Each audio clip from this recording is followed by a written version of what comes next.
Hi everyone, welcome to Medan series. This is the episode number 34. In this video, we bring you some static GK question that already has been asked in various government exam like NTPC, SSC, UPSC and many more.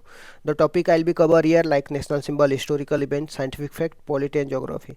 For the quick revision, last minute preparation, building the concept clarity, subscribe now. Stay tuned for the next episode. So let's get started without any further delay. Question number 1 से हम देखते हैं ammonia के निर्माण की प्रक्रिया क्या है। तो नाइट्रोजन में हाइड्रोजन से रिएक्शन कराएंगे तो NH3 हो जाएगा और अमोनिया जो है शीतलक के रूप में काम किया जाता है। ये जो प्रक्रिया है इसको हैबर विधि, ठीक, जिसमें उत्प्रेरक आयरन होता है। टेहरी बांध कौन सी नदी पे है? तो टेहरी बांध भागीरथी नदी पे उत्तराखंड में। चरक किस वंश में राज्य वैद्य के रूप में थे? तो कुषाण वंश में और कनिष्क वन के टाइम में थे। इन्हीं को चरक संहिता के नाम से भी जाना जाता है। द्वितीय अशोक किसको बोला जाता है? तो कनिष्क वन को बोला जाता है। और शक संवत शुरुआत किया गया था 78 AD में। सती प्रथा का प्राचीनतम साक्ष्य किस शिलालेख में मिलता है? तो एरड़ अभिलेख में मिलता है। ये भानुगुप्त के समय का है। भारत के किस राज्य का प्राचीनतम नाम कामरूप है? तो असम का है। भारत के किस राज्य का प्राचीनतम नाम कलिंग है? तो ये उड़ीसा का है। अब कलिंग के जो नरेश हैं उनका नाम खारवेल था। उन्हीं के समय में भानुगुप्त के अभिलेख मिलते हैं, ठीक। अशोक सम्राट अशोक के 13वें शिलालेख में कलिंग नरसंहार के बारे में बताया गया है और वहाँ से धर्म चक्र परिवर्तन अपनाया था। कामरूप की बात करते हैं, इनको असम बोला जाता है। तो असम में अहोम साम्राज्य का सेनापति बहुत ही इंपॉर्टेंट है, इनका नाम लचित बोरफुकन है।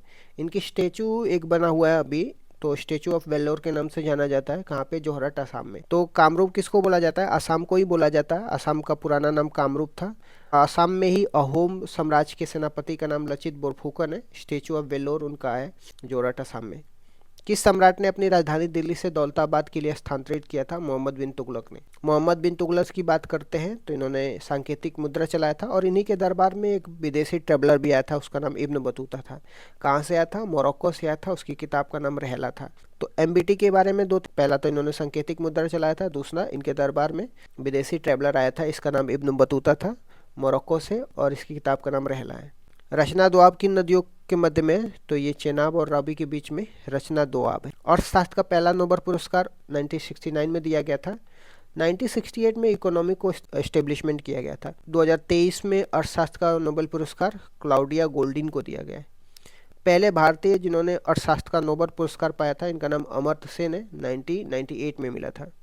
एकमात्र ऐसे राष्ट्रपति जो पहले लोकसभा के स्पीकर थे फिर बाद में राष्ट्रपति बने थे, उनका नाम नीलम संजीव रेड्डी है। धातु के ऑक्साइड सामान्यतः कैसा होता है? बेसिक होता है, इसको क्षारीय बोलते हैं। अधातु के ऑक्साइड सामान्यतः कैसा होता है? अम्लीय होता है, इसको एसिडिक बोलते हैं। जब एसिडिक की बात करते हैं, एसिड की कंसंट्रेशन को मापने के लिए पीएच मान का एस्टेब्लिशमेंट सोरेनसन ने किया था। और पीएच जो वैल्यू होता है 0 से लेकर के 14 के बीच में होता है। 7 पे न्यूट्रल होता है, जिसको उदासीन बोलते हैं। जब आप 7 से कम जाएंगे तो एसिडिक कैरेक्टर बढ़ता जाता है और 7 से ज़्यादा जाएंगे तो बेसिक कैरेक्टर बढ़ता जाता है। इट मीन्स दैट कि 14 पे स्ट्रॉन्ग बेस हो जाएगा, 0 पे स्ट्रॉन्ग एसिड होगा। और एसिड, स्ट्रॉन्ग एसिड और स्ट्रॉन्ग बेस दोनों ही क्या करते हैं? वुड हो गया, पेपर हो गया, स्किन हो गया, इसको जला देते हैं। तो 14 पे स्ट्रॉन्ग बेस होता है और 0 पे स्ट्रॉन्ग एसिड होता है।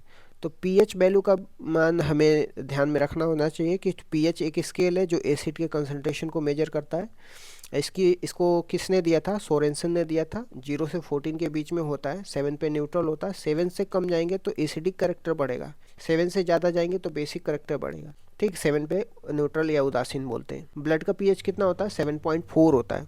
इंडस वाटर समझौते की बात करते हैं, जिसको सिंधु जल समझौता भी बोलते हैं। इसका मेडिटेटर वर्ल्ड बैंक ने किया था। ये भारत और पाकिस्तान के बीच में वाटर के डिवाइड को लेकर के 1960 में ये अग्रीमेंट हुआ था, इंडस वाटर एग्रीमेंट, जिसमें सिंधु, झेलम, चेनाब ये 3 नदियों का 80% वाटर पाकिस्तान यूज करेगा और 20% वाटर ही केवल इंडिया यूज करेगा। लेकिन रावी, ब्यास, सतलज का 80% वाटर इंडिया यूज करेगा और 20% पाकिस्तान यूज करेगा। होम्योपैथी के संस्थापक कौन है? जर्मनी के सैमुअल हनीमैन है और 10 अप्रैल को होम्योपैथिक डे मनाया जाता है। लक्ष्य सेन, सात्विक साईराज, चिराग शेट्टी का संबंध किससे है? बैडमिंटन से। तो बैडमिंटन में उबेर कप किसको दिया जाता है? महिलाओं को। और बैडमिंटन में थॉमस कप जो है पुरुषों को दिया जाता है। तो 2023 में मेजर ध्यानचंद खेल रत्न अवार्ड से सात्विक और चिराग को सम्मानित किया गया है। अनुसूचित जाति, अनुसूचित जनजाति के लिए लोकसभा में सीटों का आरक्षण का उल्लेख कहाँ पे दिया गया है? तो आर्टिकल 330 में एसटी एससी के आरक्षण के लिए लोकसभा में सीटों का आर्टिकल 330 में दिया गया है। जब हम एसटी एससी के लिए बात करते हैं तो इनके लिए विधानसभा में सीटों का आरक्षण भी दिया गया है आर्टिकल 332 में। जिम कॉर्बेट नेशनल पार्क की बात करते हैं। पहले इसको हेली नेशनल पार्क बोलते थे और अब फिर बाद में इसका नाम चेंज करके जिम कॉर्बेट नेशनल पार्क बोला गया। फिर अभी इसका नाम बदल के रामगंगा नेशनल पार्क रह गया है। अब ये जिम कॉर्बेट नेशनल पार्क कहाँ पे है? तो उत्तराखंड में है। इकोलॉजी शब्द किसने दिया था? अर्नेस्ट हैकल ने दिया था। इकोलॉजी शब्द किसने दिया था? अर्नेस्ट हैकल ने दिया था। इकोसिस्टम शब्द किसने दिया था? टेंसले ने दिया था। 10% एनर्जी फ्लो का सिद्धांत किसने दिया था? लिंडेमान ने दिया था। जब आप एक टॉपिक लेवल से दूसरे टॉपिक लेवल पे मूव करते हो तो मान ली 10% एनर्जी का ही ट्रांसफर होता है, that is called the 10% energy flow rule, और इसको लिंडेमान ने दिया था। दूध सागर जलप्रपात कहाँ पे? गोवा में, मांडवी नदी के पर है। ठीक, तो ये भी ध्यान में रखना है। हड़प्पा के उत्खनन के समय आर्कोलॉजिकल सर्वे ऑफ इंडिया के महानिदेशक कौन थे? जॉन मार्शल थे। जब हम आर्कोलॉजिकल सर्वे ऑफ इंडिया की बात करते हैं, इसके संस्थापक कौन थे? कनिंघम थे। तो दोनों पॉइंट आपको ध्यान रखना है, हड़प्पा में कनिंघम और मार्शल रिलेटेड क्वेश्चन आपसे पूछा जाता है। नेक्स्ट देख लेते हैं हरित क्रांति के बारे में। हरित क्रांति के बारे में HY का क्या अर्थ है? तो HY का मतलब हाई एल्डिंग वैरायटी होता है।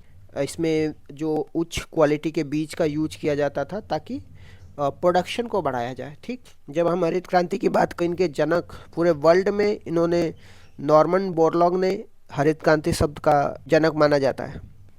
तो हरित क्रांति शब्द के जनक कौन है? तो नॉर्मन बोरलॉग है पूरे वर्ल्ड में, लेकिन भारत में हरित क्रांति शब्द के जनक MS स्वामीनाथन है। हरित क्रांति के संदर्भ में आपको बोला जाएगा कि ये शब्द किसने दिया है? तो इनका नाम विलियम गॉड है।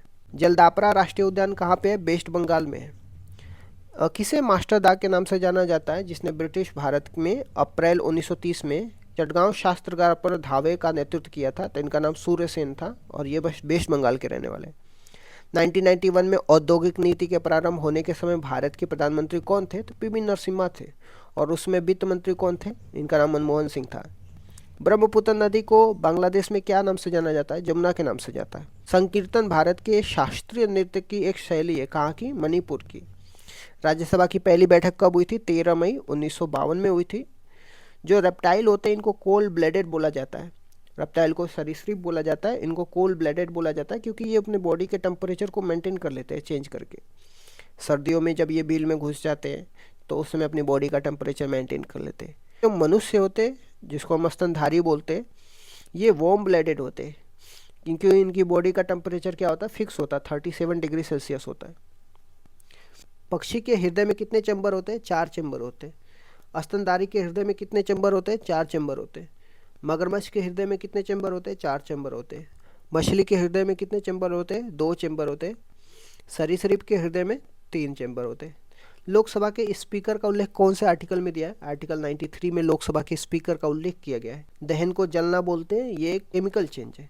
केमिकल चेंज रासायनिक चेंज होता है जो इरिवर्सिबल होता है। जैसे दूध से दही बनना एक केमिकल चेंज है। ठीक, तो उसी तरह से जलना भी एक क्या है? रासायनिक परिवर्तन है, क्योंकि इसको दोबारा से बनाया नहीं जा सकता। ठीक, तो इस तरीके से मैंने 28 क्वेश्चन डिस्कस कर दिया। Thank you so much guys, keep loving, keep supporting, bye bye, see you tomorrow.